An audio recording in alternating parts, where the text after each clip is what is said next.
έχουν μια ελαφρά τάση υπέρ του ΣΥΡΙΖΑ. Δεν είναι πάρα πολύ μεγάλη διαφορά, γιατί όταν φτάνει κανείς από ένα ποσοστό και πάνω, ομογενοποιούνται τα ποσοστά. Και αυτή τη στιγμή, παρακαλώ, καταρχήν να δείξουμε την κάρτα 3.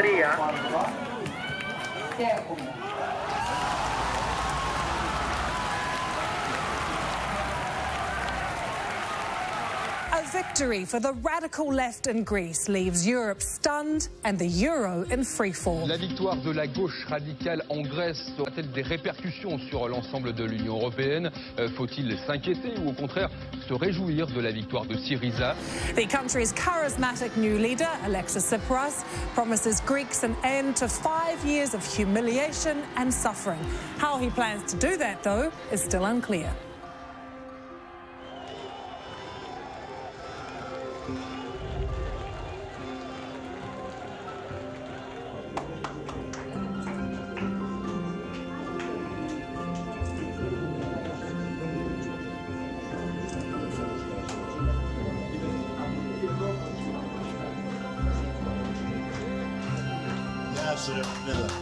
Πάρα πολύ έντονα συναισθήματα, πάρα πολύ χαρά, ελπίδα, πανηγυρισμοί την ώρα της ανακοίνωσης του αποτελέσματος.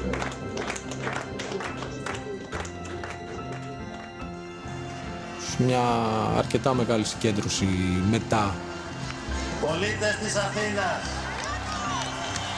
σήμερα ο ελληνικός λαός έγραψε ιστορία. Η ελπίδα... Όπου κυριαρχούσε αυτό το αίσθημα της ελπίδας, αλλά και της αποφασιστικότητας ότι μπορούμε να κάνουμε κάτι διαφορετικό. Η Ελλάδα γυρίζει σελίδα. Είμαι ο Δημήτρης Τζανακόπουλος. Το 2015 ήμουν Γενικός Γραμματέας στη Γενική Γραμματεία του Πρωθυπουργού. Η ετυμηγορία του ελληνικού λαού, η δική σας ετυμηγορία, ακυρώνει σήμερα με τρόπο αδιαμφισβήτητο τα μνημόνια της λιτότητας και της καταστροφής. Η ετυμηγορία του ελληνικού λαού καθιστά πλέον την Τρόικα παρελθόν για το κοινό ευρωπαϊκό μας πλαίσιο.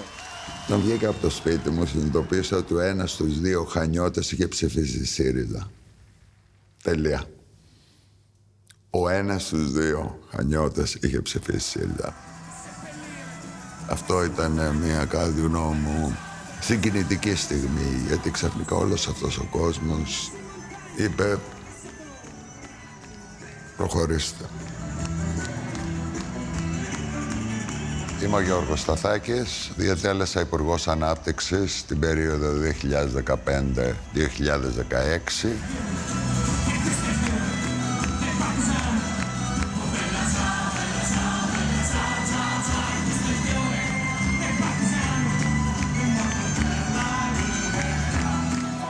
Δεν είχα ποτέ στο μυαλό μου ότι θα καταφέρουμε κάτι τέτοιο.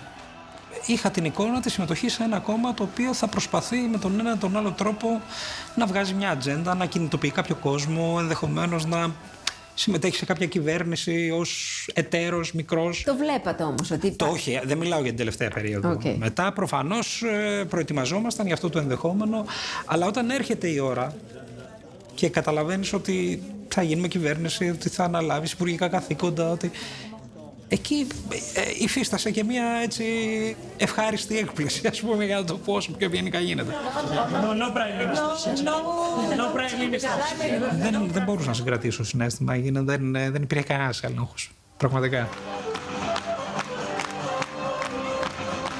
Είμαι ο Νίκος Παπάς και το 2015 ήμουν Υπουργός Επικρατείας της ελληνικής κυβέρνησης. Έγινε κάτι το οποίο ήταν απαγορευμένο μέχρι τότε. Ένας φορέας ο οποίος ήταν της ιστορικής αριστεράς, της κομμουνιστικής παράδοσης, πήρε θέσεις κυβέρνησης. Η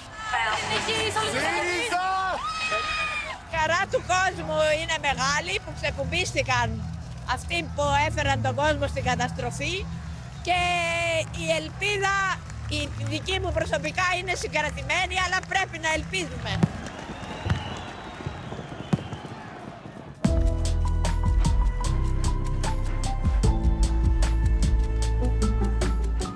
Είμαι η Ελένη Βαρβιτσιώτη. Είμαι η Βικτόρια Δεντρινού. Το 2015 ήμασταν ανταποκρίτριες στις Βρυξέλλες. Εκεί που όλα κρίθηκαν.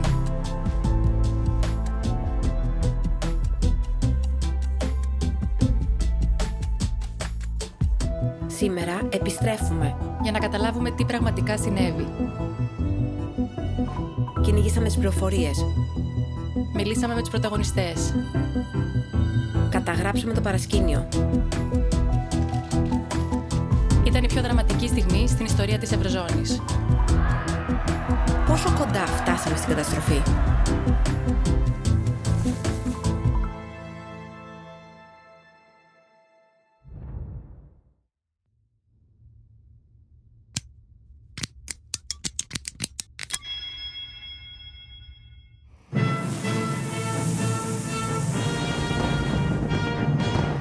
Από σήμερα η δραχμή, το νόμισμά μας από το 1833 όπως είδαμε, αντικαθίσταται από το ευρώ.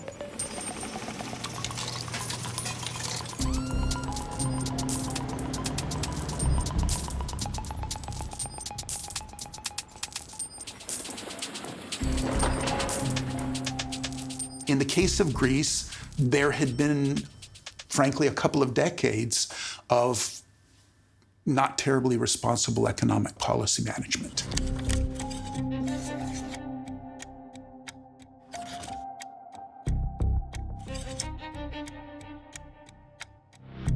My name is Jeffrey Franks, and from 2015 to 2019, I was director of the IMF's European offices in Brussels and Paris.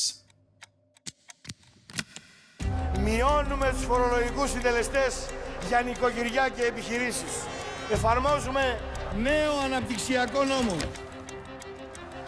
Δυνατότητες υπάρχουν, ευκαιρίες υπάρχουν, πόροι υπάρχουν. Εκείνο που χρειάζεται είναι μια νέα οικονομική πολιτική. Where Greece was becoming progressively more indebted. They didn't really qualify to join the euro. When we look back at the data now, there was some fudging of the data that got them into the euro in the first place. And then after they got into the euro, interest rates went way down for all countries that joined the euro. And so there was a bit of a spending spree that was financed by really cheap money. That was not sustainable in retrospect. So unit labor cost in Greece increased by something like 80% during the first decade of monetary union, while they increased by 30 to 40% in northern European countries. My name is Klaus Regling. I was the CEO of the EFSF and the managing director of the ESM during 2015. Greece had been living beyond its means for 10, 15 years.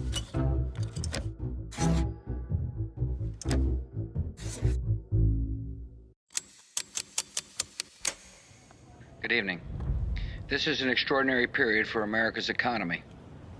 Over the past few weeks, many Americans have felt anxiety about their finances and their future. As uncertainty has grown, many banks have restricted lending. Credit markets have frozen, and families and businesses have found it harder to borrow money. We are in the midst of a serious financial crisis.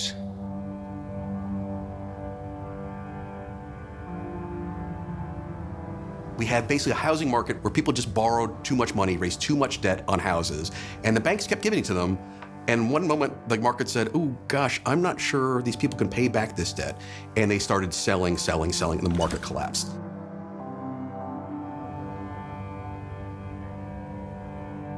I'm Peter Spiegel, and from 2010 to 2016, I was head of the Brussels office of the Financial Times.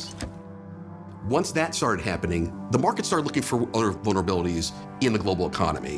And they looked at the Eurozone, and you had a country that's debt levels was about 130% of its own economy.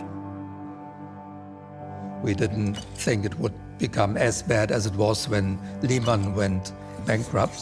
The repercussions were a surprise, and therefore we were not fully prepared to deal with that crisis. There's a famous line that Warren Buffett always says, which is, no one knows who's swimming naked until the tide goes out, right? So everyone's like, the tide is going out, who is swimming naked? It's Greece.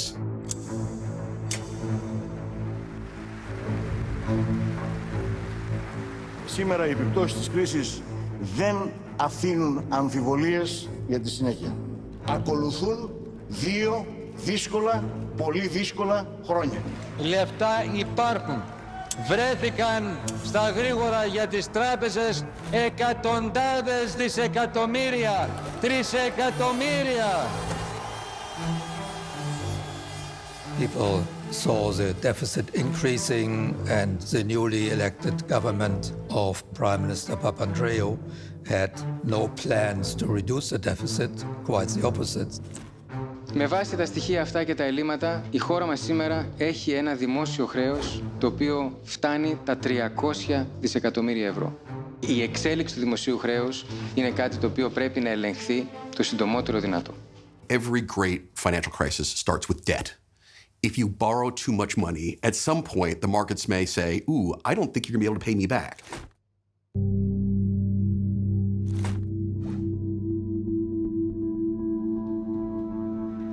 Είμαι ο Ευάγγελος Βενιζέλος και κατά τη διάρκεια της οικονομικής κρίσης ήμουν αντιπρόεδρος της κυβέρνησης και υπουργός οικονομικών μέχρι το 2012.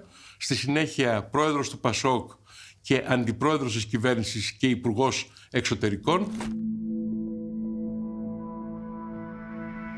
Ποια θα λέγατε ότι ήταν τα βασικά αίτια της κρίσης στην Ελλάδα? Ήταν η έλλειψη επίγνωσης της μεγάλης αλλαγής που συντελέστηκε με την ένταξη της χώρας στην Ευρωζώνη. Οπότε και χάσαμε το εργαλείο της νομισματικής χρηματοδότησης.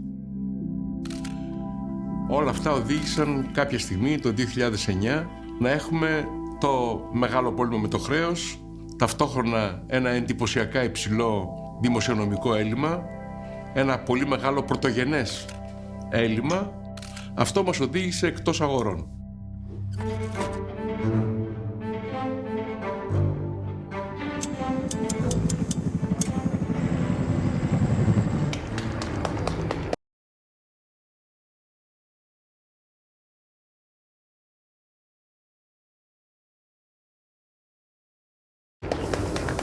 Είναι ανάγκη. Ανάγκη εθνική και επιτακτική. Να ζητήσουμε και επισήμως από τους εταίρους μας στην Ευρωπαϊκή Ένωση την ενεργοποίηση του μηχανισμού στήριξης που από κοινού δημιουργήσαμε. Countries in a crisis always act too late. They asked for help too late. They start their adjustment too late.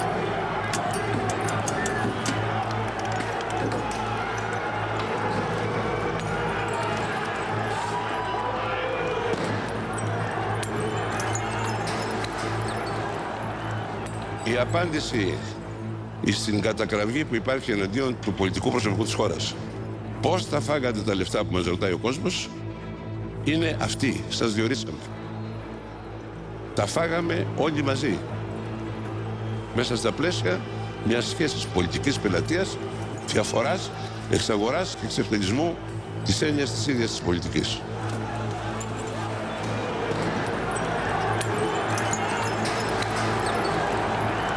Τα μηνύματα δεν είναι καλά. Έχουμε 3 νεκρούς. 3 υπαλλήλους τράπεζας οι οποίοι έχασαν τη ζωή τους, ουσιαστικά πανθρακώθηκαν μετά από φωτιά.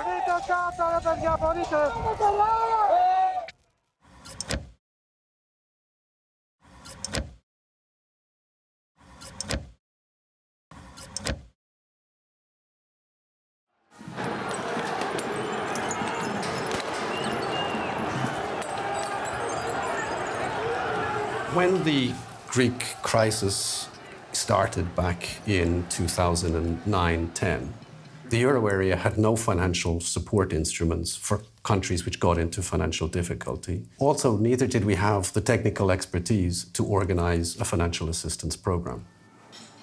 So we need some kind of introduction for you, like some kind of... So Declan, that did this and this and this, we need to show Declan somehow. I'm Declan Costello, and in 2015, I was the European Commission's lead negotiator for Greece. So it was decided to bring in the expertise of the IMF, and that was essential at the time. There was the European Commission, which was negotiating some part of the reforms on the euro area. There was the European Central Bank, which was involved given the very high levels of financial and liquidity support they were providing to the bank. And there was the IMF, which came in with their program.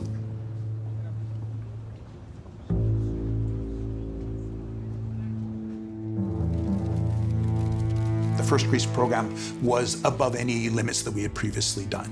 The normal lending for the IMF is up to 3 times their IMF quota. The Greece program was something like 30 times quota. Όχι, το πρώτο μνημόνιο δεν ήταν σωστά σχεδιασμένο. Η Ελλάδα δεν είχε την τεχνογνωσία η ίδια να παρακολουθήσει το σχεδιασμό και να συμβάλλει ουσιαστικά. Οι εταίροι μας όμως θα έπρεπε να είναι πιο καλά προετοιμασμένοι. The amounts are staggering, totally unprecedented. Never has anything comparable happened in world history.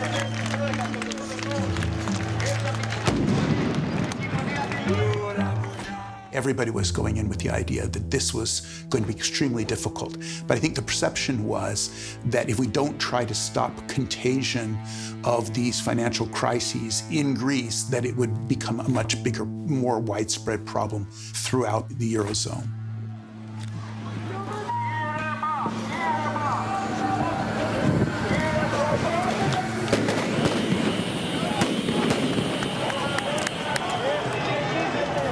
Νομίζω ότι η κρίση έπαιξε πολύ μεγάλο ρόλο στην άνοδο του ΣΥΡΙΖΑ, γιατί είχαμε μια αμφισβήτηση του παλιού καθεστώτος. Δηλαδή, είχαμε για πάρα πολλά χρόνια τα 2 μεγάλα κόμματα να παίρνουν στις εθνικές εκλογές πάνω από 80%.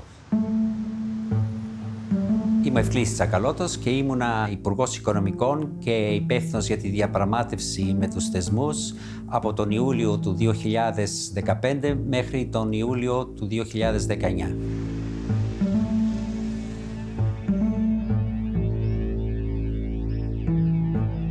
Ξαφνικά φάνηκε ότι αυτά τα κόμματα που μας λέγανε για σταθερότητα, που μας λέγανε για ανάπτυξη, μας λέγανε ότι η Ελλάδα έγινε ευρωπαϊκή χώρα, αυτό καταρρέει το 2010.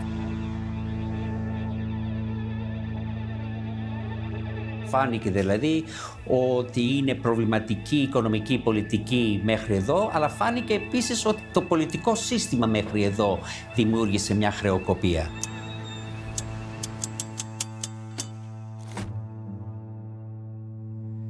Η περίοδος είναι κρίσιμη γιατί από τις πράξεις μας θα κριθεί το οικονομικό μέλλον της χώρας. Όχι μόνο το 2012, αλλά και για ολόκληρη τη δεκαετία που διανύουμε.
Ανέφερα στον κύριο Μπαρόζο ότι είμαστε αποφασισμένοι ως κυβέρνηση 3 κομμάτων να προχωρήσουμε και στην εφαρμογή των συμφωνημένων μέτρων για τον περιορισμό του ελλείμματος.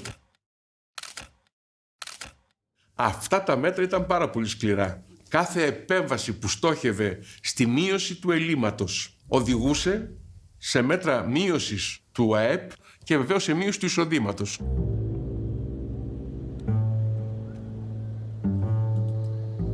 Αυτοί που μας ακούνε, που δεν είναι οικονομολόγοι, μπορεί να μην τους φανεί μεγάλο αριθμός, αλλά το 1/4 το ΑΕΠ να το χάσεις σε καιρό μη πολέμου, σε καιρό ειρήνης, είναι ένα τεράστιο αριθμός.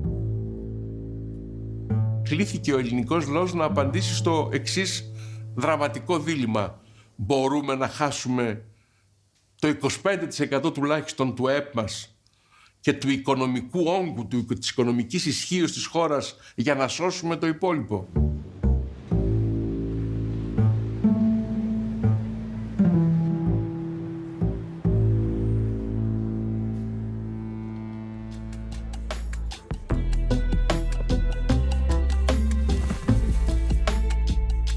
Δεν καθίσατε με στυλό και χαρτί να τα βάλετε κάτω? Όχι, μα τα έβαζες κάτω και δεν βγαίνανε. Βαθιά μέσα μου είχα την ελπίδα να πει ότι εντάξει, έπαιξε ένα παιχνίδι τώρα. Έχεις καμιά σοβαρή πρόταση να πούμε στους Ευρωπαίους ή θα τα κάνουν λαμπόγιαλα?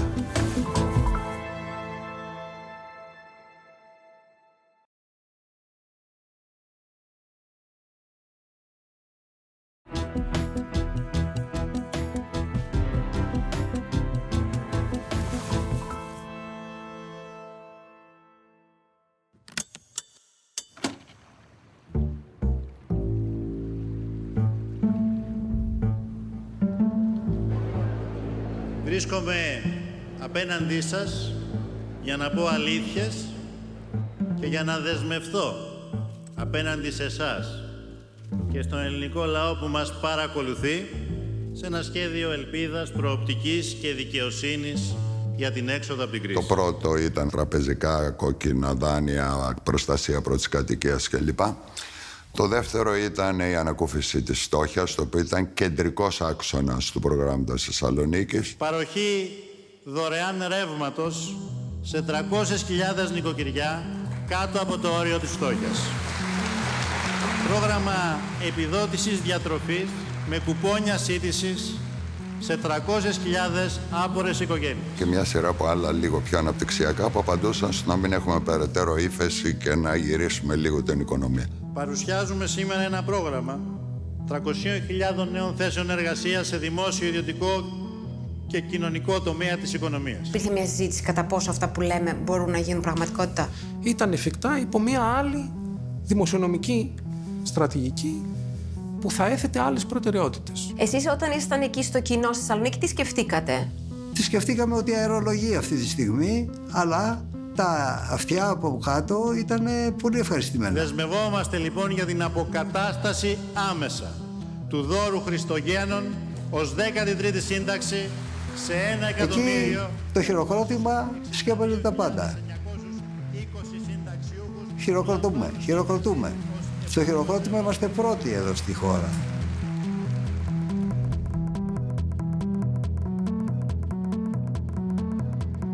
Άμεση κατάργηση του νέου αυτού φόρου εκτρώματος του έμφυα. Το πρόγραμμα μετά είχε και πολλά άλλα πράγματα τα οποία, ας το πούμε, είχαν μια προεκλογική νότα αναπόφευκτα, αλλά θεωρώ ότι η κεντρική ιδέα του προγράμματος της Θεσσαλονίκης, παρά το θόρυβο που έγινε τον υπερβολικό, αποτέλεσαν μια γραμμή πλεύσης για την κυβέρνηση, η οποία στη συνέχεια το ακολούθησε σε όποιο βαθμό μπορούσε. Οποιοδήποτε και θετικό να υπήρχε εκεί, για να εφαρμοστεί, δεν μπορούσε να εφαρμοστεί αν δεν καταργήσεις τα μνημόνια. Δεν καθίσατε με στυλό και χαρτί να τα βάλετε κάτω? Όχι, μα τα έβαζες κάτω και δεν βγαίνανε.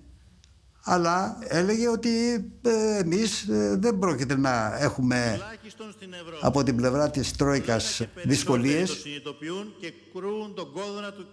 Η αποτελεσματικότητα των μέτρων της Θεσσαλονίκης είναι και συνάρτηση πόσο γρήγορα θα βρίσκαμε μια συμφωνία με τους δανειστές και πόσο γρήγορα θα βρίσκαμε ειδικά μια συμφωνία για τα πλεονάσματα και για το χρέος. What did you think when you heard all the sweeping promises?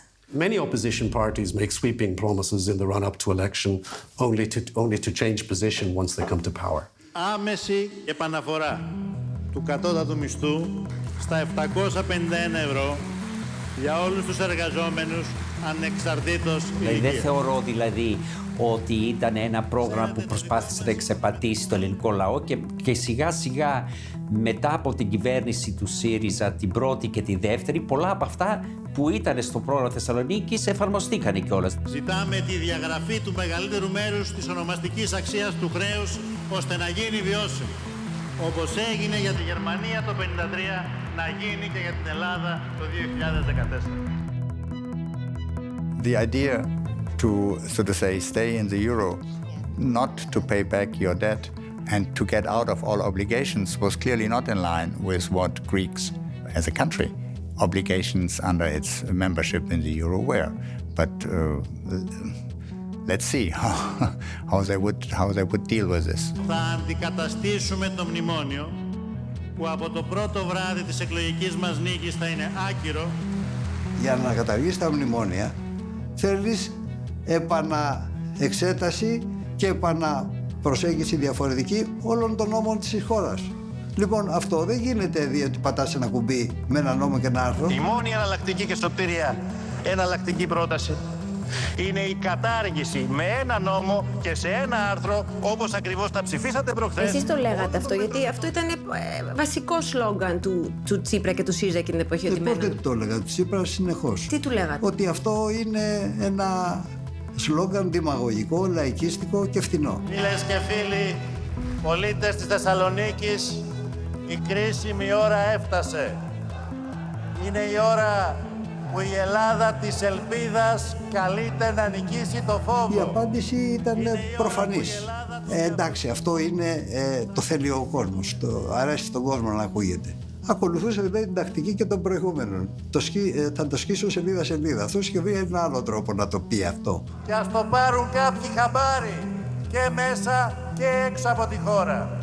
Η Ελλάδα δεν είναι παρείας κανενός. Όλη η συζήτηση εξαντλεί το ότι εμείς θα βγούμε στην κυβέρνηση επειδή είμαστε από άλλο ιδεολογικό πολιτικό ρεύμα, ότι επειδή έχουμε αγωνιστικότητα, επειδή θα πιέσουμε πολύ, θα κάνει πίσω. We have our own domestic policy, we have our own legal responsibilities, we have our own parliament which needs to support the different programs by majority vote. If Greece wants to stay in the euro, it has to deliver on its responsibilities. Go back, κυρία Μέρκελ. Go back, κύριε Σόιμπλε. Go back, κυρίες και κύριοι της συντηρητικής Never pleasant, never something which you take light-heartedly. It was at sometimes easy to blame either Germany or the IMF for this or that because you did not have to think why the country was in this situation. But was she personally bothered by these slogans that were attacking her personally? Well, what would you expect? Of course, but this is not something to which we would react publicly, because the more you react publicly to this, the more you... Μέχρι στιγμής νομίζουν ότι οι αγορές θα βαράνε τον ταούλι και οι πολιτικοί, οι κυβερνήσεις θα χορεύουν στο σκοπό τους. Λοιπόν, τώρα θα αλλάξουν τα πράγματα. Εμείς θα παίζουμε το ζουρνά και αυτοί θα χορεύουνε. Ήταν ένα ευχάριστο λογοπαίγνιο, άρεσε στους κριτικούς και τα λοιπά. Και βρίσκομαι στην Κρήτη, θα παίζουμε τη λύρα και θα χορεύουν πεντοζάλι. Δεν σας προβλημάτισε σαν έτσι κεντρικό μέλος του Οικονομικού Επιτελείου? Κοιτάξτε τώρα, η πραγματική πολιτική γίνεται όπως γίνεται. Και οι αγορές ήξεραν και εμείς ξέραμε και όλοι ήξεραν ότι σε μια προεκλογική περίοδο υπάρχει το θυμικό, υπάρχουν άλλα στοιχεία που πρέπει να συντηρούνται. Υπήρχαν φωνές μέσα στο ΣΥΡΙΖΑ που θεωρούσαν ότι θα ήταν καλό να περιμένετε λίγο? Μόνο εγώ εξέφερα σε αυτήν την άποψη δημόσια τουλάχιστον. Η κεντρική μου ιδέα ήταν ότι ο ΣΥΡΙΖΑ θα γινόταν κυβέρνηση έτσι κι αλλιώς, όποτε και να γινόντουσαν εκλογές. Η κυβέρνηση Σαμαρά Βενιζέλου είχε αφήσει τεράστιες εκκρεμότητες, ας τις έκαναν τον επόμενο χρόνο και να περιμένουμε εμείς ένα χρόνο, τέλος του 2015, να έρθουμε στην κυβέρνηση με πολύ πιο καθαρές συνθήκες και να εφαρμόσουμε το δικό μας πρόγραμμα.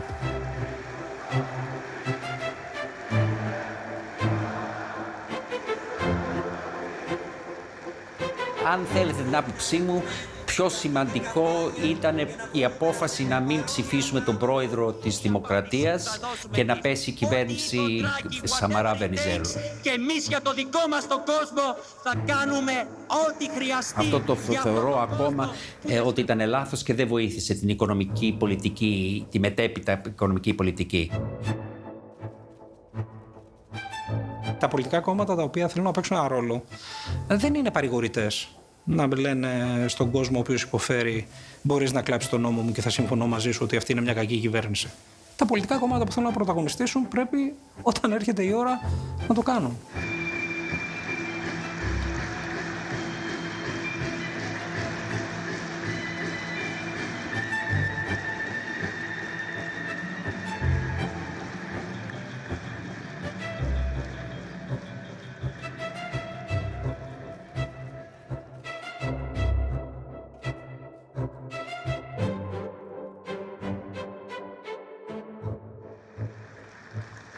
Και διαπραγμάτευση θα γίνει και συμφωνία θα υπάρξει και το μνημόνιο μαζί με την Τρόικα θα αποτελέσουν παρελθόν, όχι μόνο από την Ελλάδα, αλλά από την ευρωπαϊκή ιστορία. I had asked for a meeting with Alexis Tsipras I think it was in November 2014, which we kept a little bit under the radar.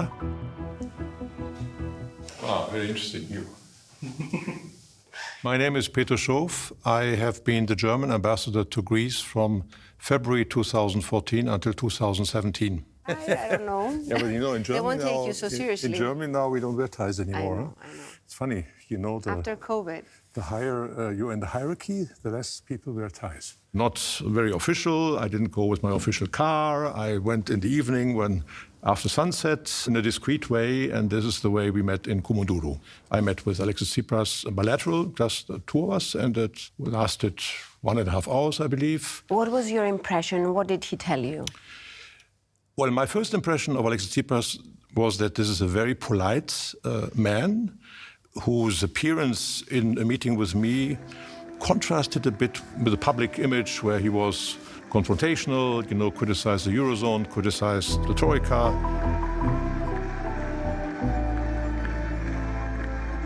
I remember that what I took from the meeting was his intention that he expressed, that he wanted me to tell Berlin that there's nothing to be afraid of Alexis Tsipras and Syriza, and that the party and the potential government led by him would cooperate.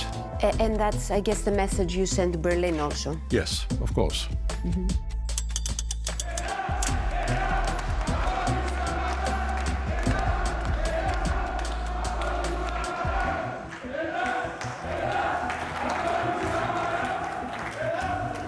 Με μεγάλη συγκίνηση ευχαριστώ από καρδιάς όλες και όλους που στάθηκαν δίπλα μας. This is a humbling experience, the humblest that one can ever imagine.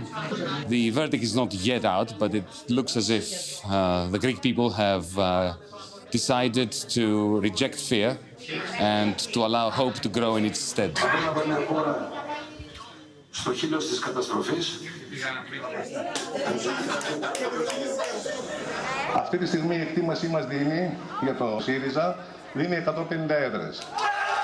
Όμως το περιθώριο του στατιστικού λάθους είναι τέτοιο που ενδέχεται να γίνουν 149 ή 151. Και μέχρι αργά τη νύχτα γύρω από την αυτοδυναμία με τον ΣΥΡΙΖΑ τελικά να καταλαμβάνει 149 έδρες. Μου είχε τηλεφωνήσει ο ίδιος το βράδυ των εκλογών. Του είπα μπράβο σου, αλλά πρόσεχε, γιατί τα πράγματα είναι πολύ δύσκολα. Μου είπε, έλα, το γραφείο να τα πούμε. Ήταν υποχρέωσή μου, ήταν νίκητης των εκλογών και έπρεπε να τον δω, να δω τι σκέφτεται. Είμαι ο Σταύρος Θεοδωράκης, πάντα δημοσιογράφος, αλλά και για αρκετά χρόνια αρχηγός του κινήματος στο ποτάμι.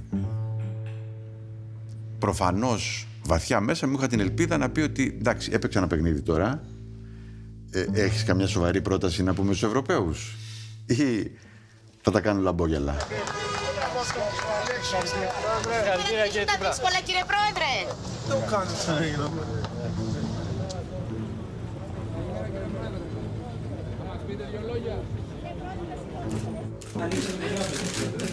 Έχει χιλιακάδα, έχει ωραία πέρα.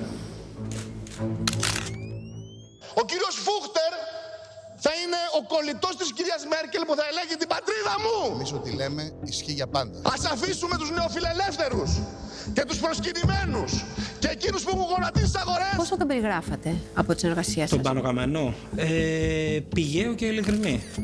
Ας διασφαλίσουμε το αύριο της πατρίδας μας και των παιδιών μας. Δεν υπάρχουν περιθώρια. Πηγαίος και ειλικρινής, δηλαδή παθιασμένος.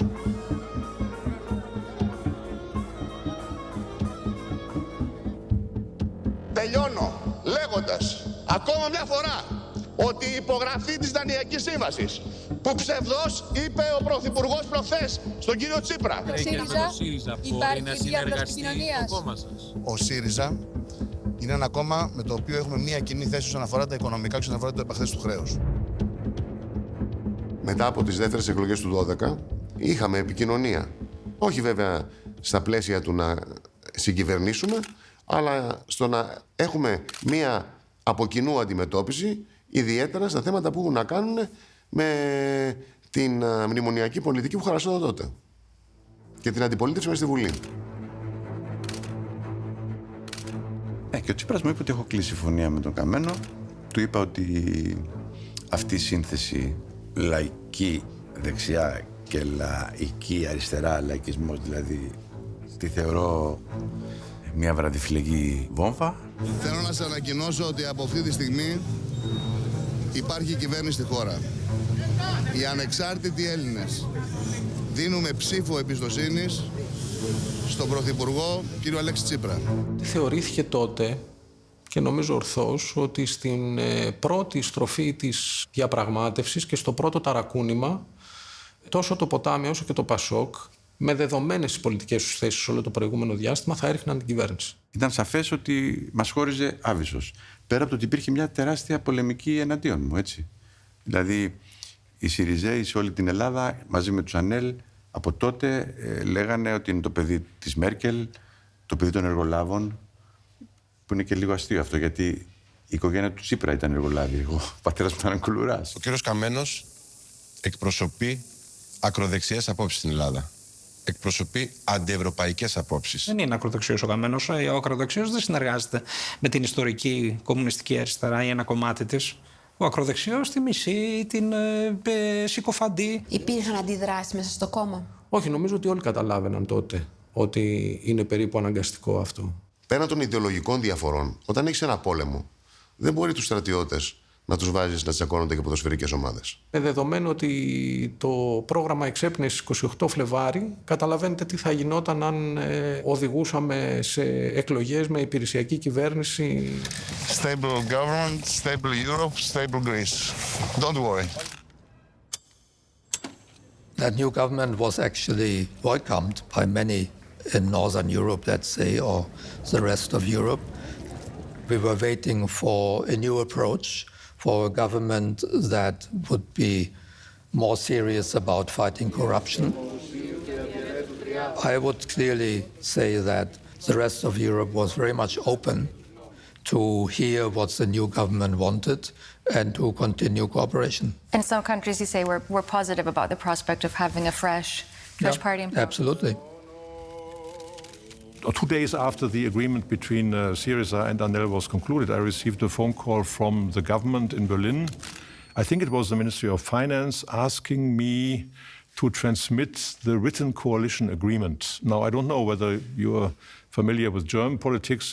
When we have always coalitions, and coalition negotiations take about 6 weeks, and the document of, for example, the coalition of our new government in Berlin right now is 146 pages, so very elaborate. So I got a call from my colleagues saying, could you please transmit the coalition agreement, if possible in German translation, by tomorrow? And I had to explain to them how coalitions are formed in Greece and that this is a bit different from Germany. But this illustrates a little bit also the different mentalities that clashed in this crisis.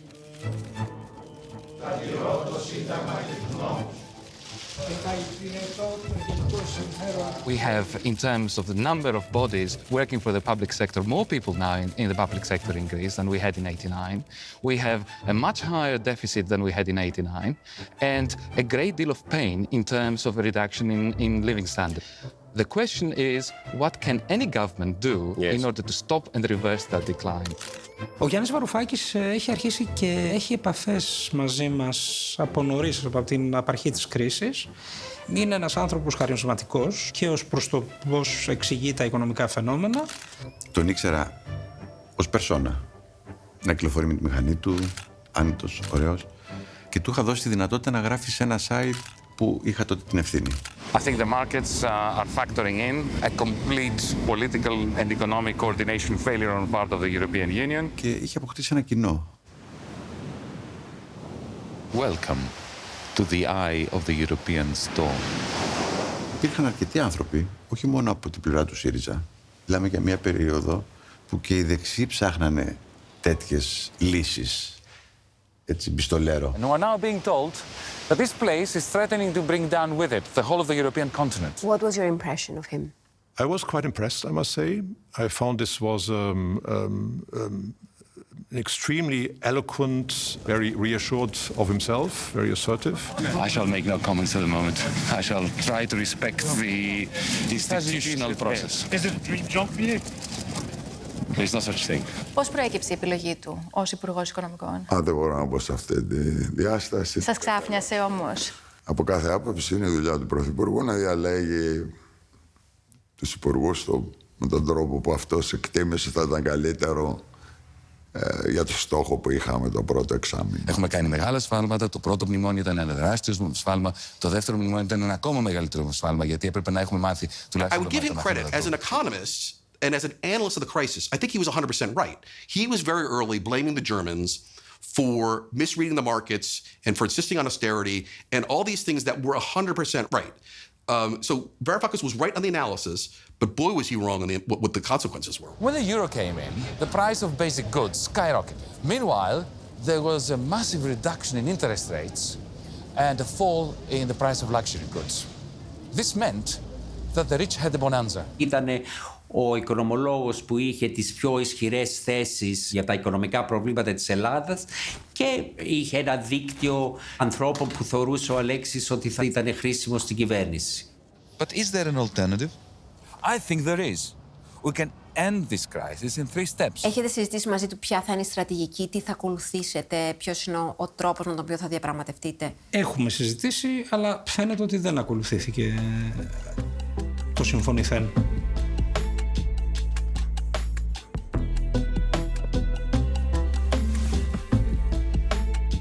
Had you ever heard of Yanis Varoufakis before he was appointed? Never. But he'd never heard of me, so that was okay. Για να είμαι ειλικρινής, υπήρξαν και μερικές απειλές, έμεσες, ότι η κατάσταση είναι λίγο δραματική και ότι να μην συμβεί τίποτα δραματικό.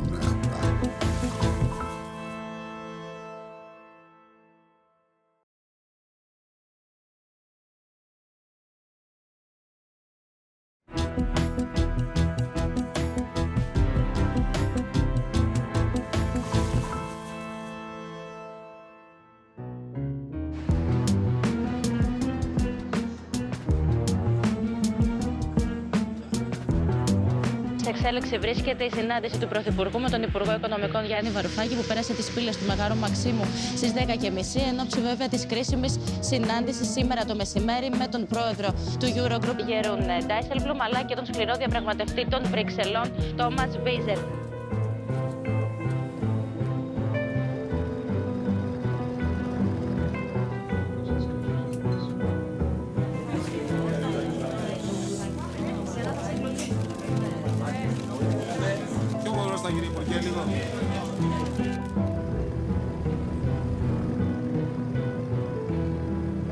Ελάτε κι άλλο να φωτίζεστε ωραία.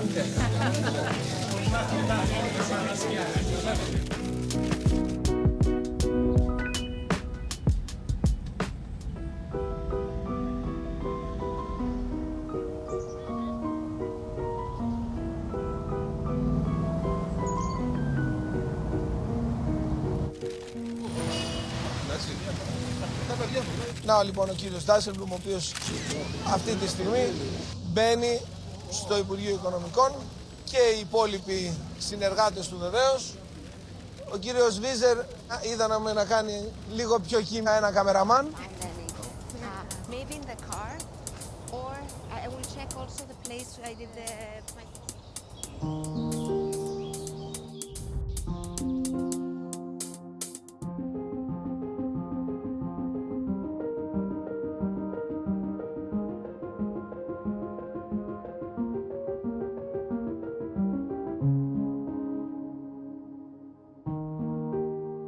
Had you heard of Varoufakis before he became finance minister? No, I had not heard of him because, let's say, in the econometric world, he was less well known than he would have made us believe. And when he's announced as the finance minister, do you have any communication with your staff or peers on who this new minister is? we didn't really have to communicate amongst ourselves because he was so profligate in communicating himself. That was all you needed to know. Had you ever heard of Yanis Varoufakis before he was appointed? Never. But he'd never heard of me, so that was okay.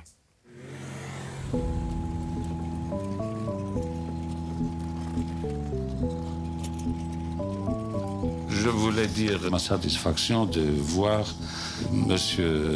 Dijsselbloem être désigné comme mon successeur.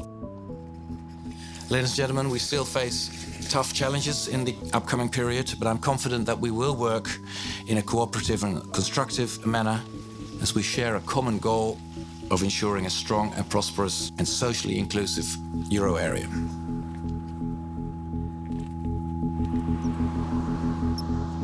You don't have to follow me all the way, do you? In 2015, I was Minister of Finance for the Netherlands, and I chaired the Eurogroup. And the Eurogroup is the group of all the countries that have the euro as a currency.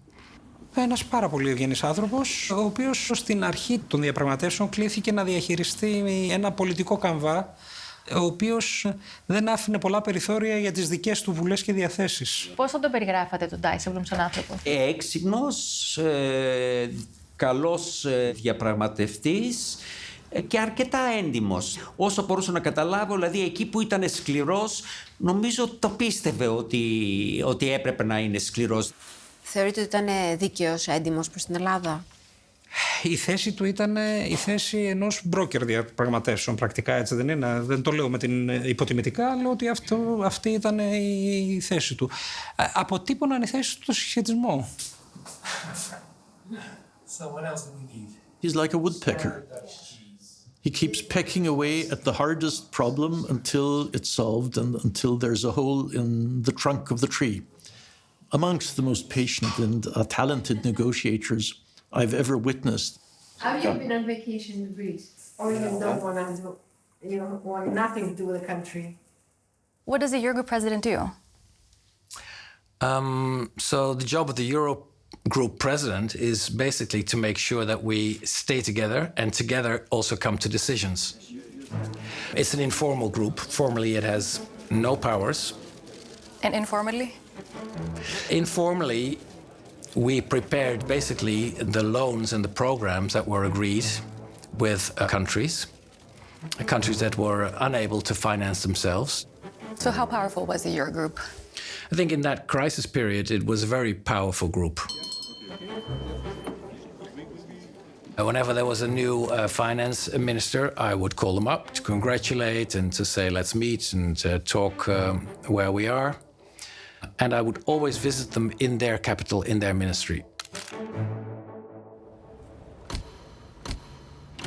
The basic reason for the trip was, of course, that there was an incoming government in a country which not only had already its second program, which was expiring, the country totally running out of money, a government with a program that abhorred the presence or the activities of the international institutions and also to a certain extent the Eurogroup, and which was made up of some people whom I would regard as being sort of pro-Europeans, but quite a number of ministers who felt more comfortable with calling Vladimir Putin than with calling Jean-Claude Juncker. But we're here as Europeans and we want to show that we want you in Europe, we want you in monetary union, and to the extent that we can, because of our makeup, that we can help you, we want to help you. Of course, the difference here was, and that made it strenuous, there was a new guy who was saying that we had all been crazy and that the approach that we had been taken the last couple of years was all wrong. And therefore, some colleagues advised me not to go to Athens. There was the belief of some, for example, Wolfgang Schäuble, that it would look badly if we went to Athens. Well, I think he felt that it had to be quite clear who was on the demanding side, the asking side, and who was in a position to say yes or no. So it was very much about showing who's on top of the rock. Again, I didn't agree with that. they were democratically elected, so they were the new government in Athens, and we had to work with them.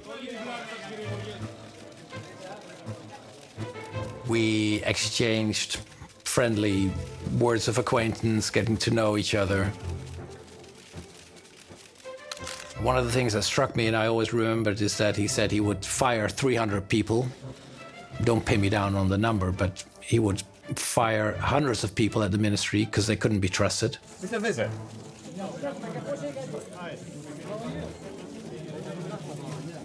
We entered a building where, under other circumstances, you might have thought that the Third World War had broken out because there was nobody there. It was empty halls, and our steps echoed hollowly. Also struck me that the corridors were completely empty, so maybe he had already sent everyone home. Very strange atmosphere. Νομίζω ήταν πολύ καλό το κλίμα. Υπόθηκαν και από τις δύο πλευρές μερικές σκέψεις, πολύ εισαγωγικές. Για να είμαι ειλικρινής, υπήρξαν και μερικές απειλές, έμεσες, ότι η κατάσταση είναι λίγο δραματική και ότι να μην συμβεί τίποτα δραματικό. Αλλά νομίζω ότι τις ξεπεράστηκαν αυτά εύκολα και καταλήξαμε σε ένα καλό κλίμα, ότι θα αρχίσουμε να κουβεντιάζουμε, να βρούμε κάποια λύση. Αυτές τις απειλές που λέτε ότι υπήρξαν, ελαφριές έστω, πώς αντιδράσατε εσείς ή ο κύριος Βαρουφάκης? Με χαμόγελο και αυτοπεποίθηση ότι ξέρουμε καλά οικονομικά και ότι δεν χρεοκοπούν οι χώρες εντός του ευρώ. I can't remember the details, but it was quite clear that many of the things that he put on the table were simply impossible. ESM treaty did not allow it. European treaties did not allow the ECB to step in and support a country like this. So I had to explain to them, I said, this is not about political opinions. This is about simply legally impossible. This is not how the ECB works. It will never happen. But he was not a listening guy, very full of himself and very convinced of his own theories. So on content, we got nowhere.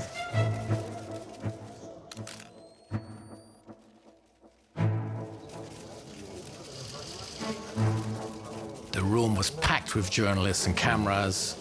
We had prepared meetings.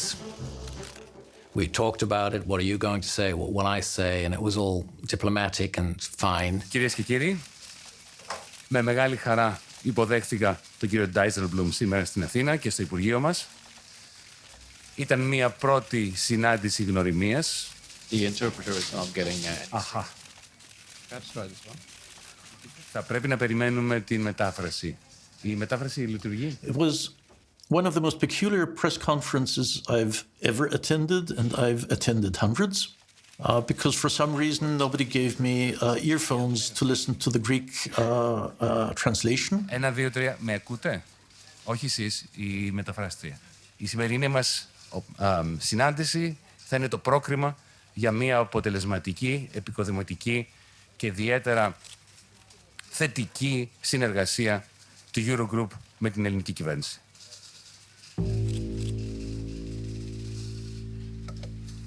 Thank you very much. However, a lot of progress has been made, putting Greece back on track, and it is, in my mind, important not to lose this progress. And then, of course, the Greek press started asking the obvious critical questions. I would like to ask Mr. Dijsselbloem if finally Brussels give an extension to Greece. But how are you actually going to do this?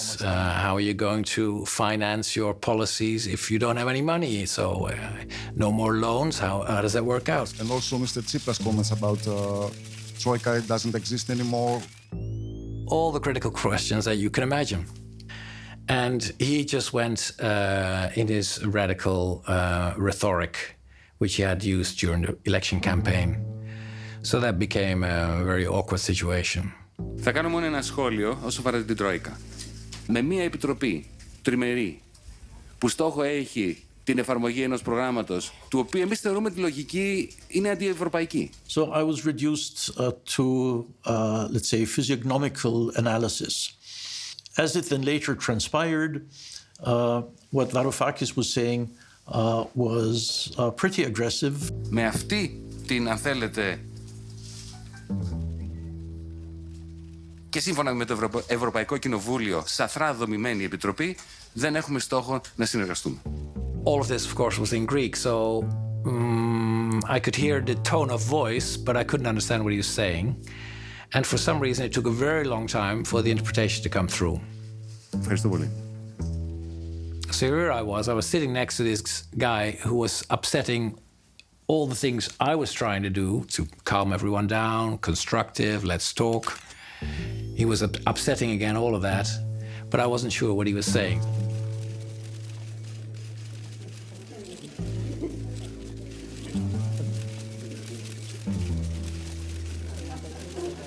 I got up, gave him a hand, and in the process I said, I think you just killed the Troika.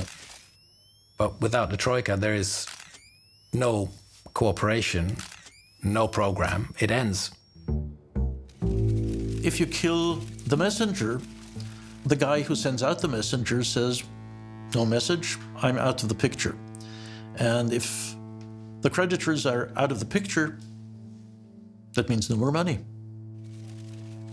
It's not the individual finance minister who goes to Athens and says, are you doing this? Are you doing that? It is institutions who are entrusted with doing that task, specifically in those circumstances with the European Commission, the European Stability Mechanism, the European Central Bank, and the International Monetary Fund, called the Troika. And then, of course, he realized that maybe that wasn't the best move he did. And I can remember he followed me out. I went to the lift.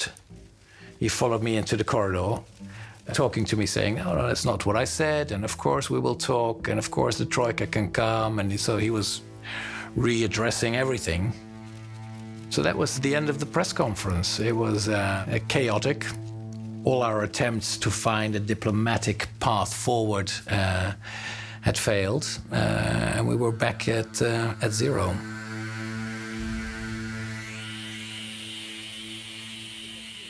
So it was tactically not an astute measure unless one wanted to play poker with the future of Greece's membership in the euro area. Πώς σας φάνηκε σε κλίμα η συνάντηση? Νομίζω ότι ο Γιάννης ήθελε να κάνει σαφές ότι θα υπάρξει μια πιο μεγάλη πίεση από ελληνικές πλευράς. Σας φάνηκε περίεργο όμως? Σας προβλημάτισε? Για το Γιάννη μια χαρά ήταν.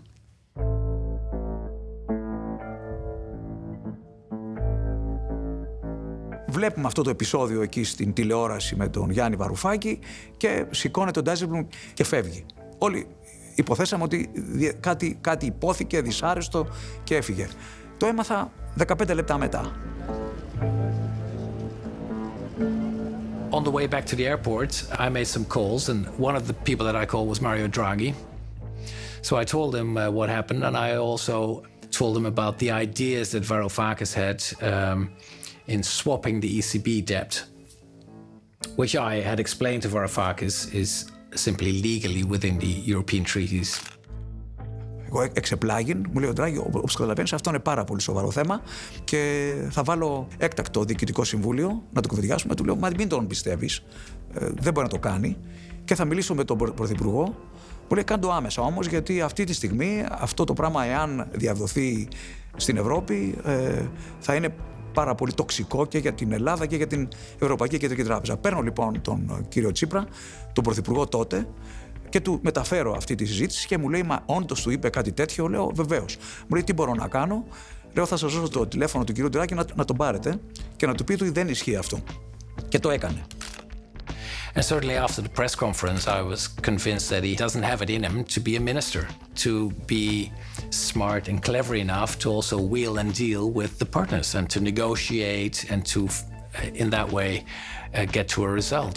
But I was all, I think, predominantly concerned with how we would get over the next couple of weeks without Greece having a program. If the program ran out, how would Greece get over the next couple of weeks or few months if it didn't have any money?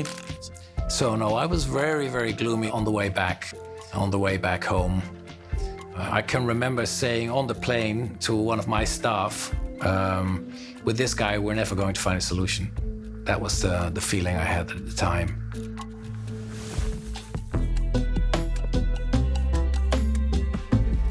Do I have to deal with this guy? Really? Is this the guy we rely on to save the Eurozone? Screw it, cut the leg off. What's your plan? And I remember very clearly him saying to me, are you confused? I'm a radical Marxist. We'll be dancing in the streets. I remember in the Eurogroup meetings that some finance ministers were proposing to sell the Acropolis. Do you remember who said it? Yes. Will you tell us? No. Η υπόθεση πάει για ναυάγιο, κανονικό ναυάγιο.